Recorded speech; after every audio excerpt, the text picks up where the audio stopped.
Jesus, lips cracked and mouth of cotton, throat so dry he can't swallow, voice so hoarse he can hardly speak. He is thirsty. To find the last time moisture touched these lips, you need to rewind a dozen hours to the meal in the upper room. Since tasting that cup of wine, Jesus has been beaten, spat upon, bruised, and cut. He has been a cross carrier and a sin bearer, and no liquid has salvaged his throat. He is thirsty. Why doesn't he do something about it? Couldn't he? Did he not cause jugs of water to be jugs of wine? Did he not make a wall out of the Jordan River and 2 walls out of the Red Sea? Didn't he, with one word, banish the rain and calm the waves? Doesn't Scripture say that he turned the desert into pools? Psalms 107:35.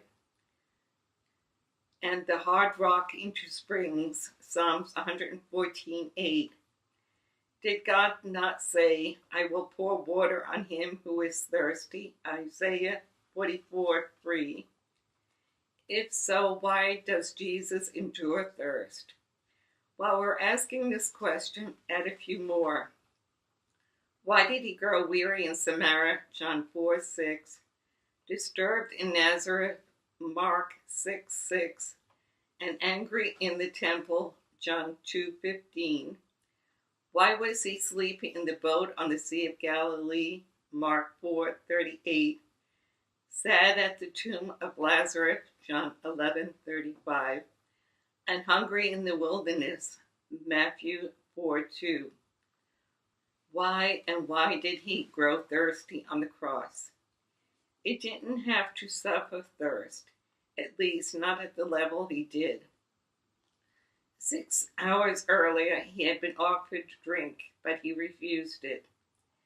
They brought Jesus to the place called Golgotha, which means the place of the skull. Then they offered him wine mixed with myrrh, but he did not take it, and he crucified him. Dividing up his clothes, they cast lots to see what each would get. Mark 15:22-24. Before the nail was pounded, a drink was offered. Mark said the wine was mixed with myrrh. Matthew described as a wine mixed with gall. Both myrrh and gall contain sedative properties that numb the senses, but Jesus refused them. He refused to be stupefied by the drugs, opting instead to feel the full force of his suffering. Why? Why did he endure all these feelings? Because he knew you would feel them too. He knew you would be weary, disturbed, and angry. He knew you'd be sleepy, self-stricken, and hungry. He knew you would face pain. If not the pain of the body, the pain of the soul. Pain too sharp for any drugs. He knew your face thirst, if not a thirst for water, at least a thirst for truth. And the truth we glean from the image of a thirsty Christ is he understands. And because he understands, we can come to him. Wouldn't his lack of understanding keep us from him? Doesn't the lack of understanding keep us from others? Suppose you were discouraged at your financial state. You would need some guidance from a sympathetic friend. Would you go to the son of a zillionaire? Remember, you're asking for guidance, not a handout. Would you approach someone who inherited a fortune? Probably not. Why? He would not understand. He's likely never been where you are, so he can't relate to how you feel. Jesus, however, has and can. He has been where you are and can relate to how you feel. And if his life on earth doesn't convince you, his death on the cross should. He understands what you're going through. The Lord does not patronize us or scoff at our needs. He responds generously to all without finding fault.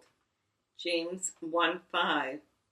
How can he do this? No one penned it more clearly than did the author of Hebrews. Jesus understands every weakness of ours because he was tempted in every way that we are. But he did not sin. So whenever we are in need, we should come bravely before the throne of our merciful God. There we will be treated with understanding, kindness, and we will find help. Hebrews 4:15-16. Why did the throat of heaven grow raw? We would know that he understands. So all who struggle would hear his invitation.